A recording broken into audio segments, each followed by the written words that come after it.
هر روزدار له د دې شپږو خبرو پابندي ضروري ده. اوله کومه؟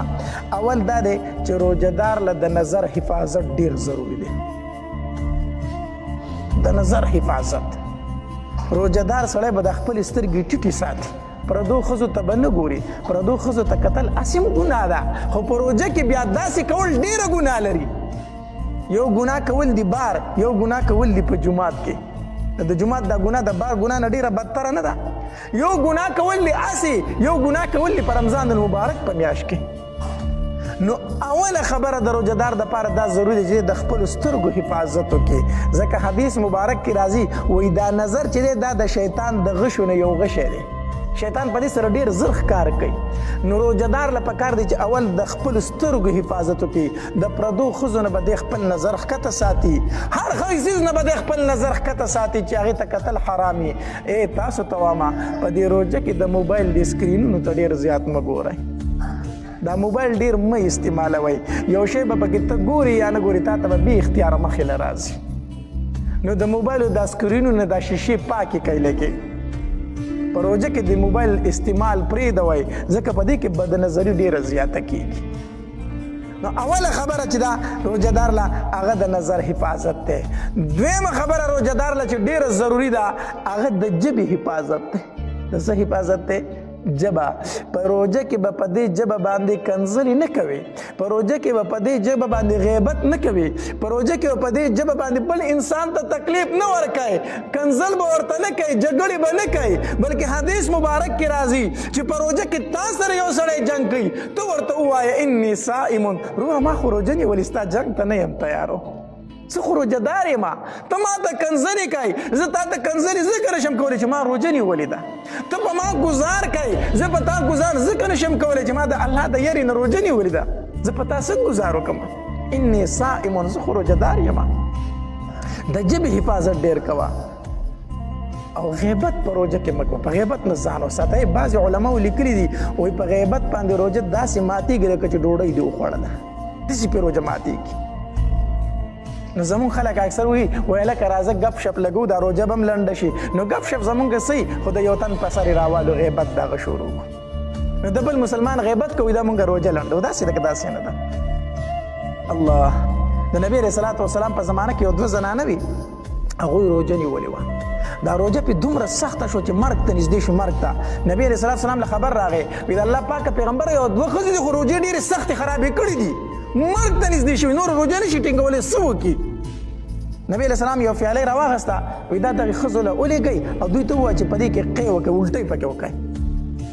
نو چې هغه یې وړ هغې له، نو چې هغې ښځو پکې قی وکړو، نو په هغې کې د غوښې تازه ټوکړې راووتې او تازه وینه پکې راووته. ښځې هم حیرانه شوې چې موږ خو روژه نیولې، موږ خو د سره غوښه خوړلې نه ده. صحابه کرام هم حیرانه شو چې دا خو دوی غوښه او وینه راوغورځوله په دې کې. چې کله نبی علیه صلات وسلام له هغه پیالې راله، نبی علیه صلات وسلام وفرمایل وایي دوی د یو مسلمان غوښې خوړلې دي. صحابه کرام حیران شو، دې څه مطلب؟ وی دوی د یو مسلمان غیبت کړی دی. دا خو د نبي علیه صلات وسلام معجزه وه چې هغه غیبت ورته الله هم په ده کې غوښې او د وینو په شکل کې ایښو. دوی د یو مسلمان غیبت کړی. غیبت د دې نه معلومه دا شوله چې کوم انسان په روژه کې ګناهونه کوي، په هغه روژه هم ډېره سخته وي. څه پې وي؟ ډېره سخته وي، ځکه خو هغه ښځې مرګ ته نږدې شوي، روژه پې دومره زیاته شوې وه. او چې کله تا په روژه کې ګناه نه کو که نه، دا روژه بیا دومره ګرانه نه ده. وایي په ما روژه لګېدلې، دا روژه پې ځکه لګي چې دی په روژه کې پابندي نه کوي د اعمالو، نو ګناهونه کوي. نو ته بیا به پې روژه لګي که نه لګي؟ ته په دې روژه کې د الله ذکر کوه، د قرآن تلاوت کوه، په ظلم بکواس د خلکو سره مه کوه، ځکه دې په روژه پوه شي. دا عالمان چې دي که نه، دوی سار کینی او د ماښامه پورې د قرآن درس کوي که نه کوي؟ دا څومره ګران کار دی. دا مرۍ وچېږي که نه وچېږي؟ دا روژه پتې ولې نه لګي؟ دا مولان تاسو دې چاته کنځل کړي، په کور کې بدې ردې ویلي دي، بل چاته بدې ردې ویلي دي، سهار نه واله ماښامه پورې تلاوت کې مرۍ وچه شوله، په دې دا روژه ولې نه لګي؟ په ده روژه نه لګي، دی بلکل نارمل حالت کې. ولې؟ ځکه چې په روژه کې دې ګناه نه کوو، دا روژه تا نه تنګوي، خو چې کله دې پکې ګناه کوو دا روژه دې تنګوي، بیا مرګ له دې ورولي. الله. نو یو پکې څه شی دی؟ دویمه خبره په روژه کې د ژبې حفاظت، د ژبې حفاظت.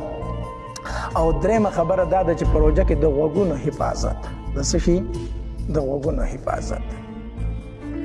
الله.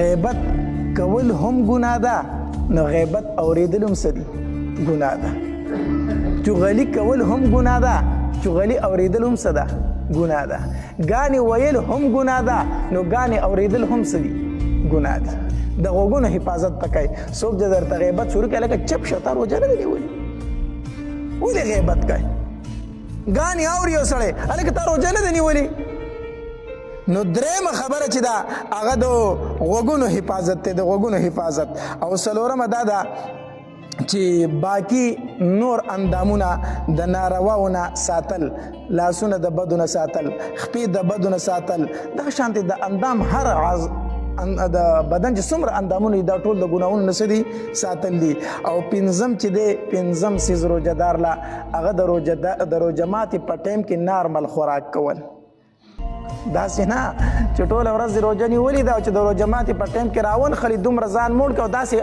اعلی څیزونه وخوري که نه چې د روژې کم مقصد هغه دې پوت کو د روژې مقصد خو دا و چې دا نفس ختمول دا شیطان ختمول د بدن کې چې کومه مستي راغلې دا ختمول د روژې مقصد خو دا دی که نه او تا دومره د طاقت خوراکونه شروع کړه او دومره ډېر دې شروع کړو چې د روژې پکې اړو پته ونه لګېده نو علماو لیکلي په روژه ماتې کې به هم لږه ګزاره کوي داسې ډېر خوراک په نه کوي ګورې ښه ځکه چې کوم مقصد د روژې دی چې هغه فوت نشي او شپږم څیز څه دی شپږم څیز چې کله دې روژه ماته کړه نو د الله په دربار کې دعا کول الله چې تا رانه کومه روژه غوښتې وه خو زه نشم نیوی الله زه کمزور یم الله ته خالق یې الله زه ستا مخلوق یم زه هغه روژه څنګه نیوی شم الله په دې روژه کې به رانه ډېرې غلطۍ شي ګوره چې تا به قبول کړي که نه به یې قبول کړي یاره څه شی یاره چې زما دا روژه به قبلیږي او که نه قبلیږي خو امید به ساتي الله زه کمزور یم او زما ستانه دا امید دی چې تا به زما دا روژه قبوله کړي یاره او تمه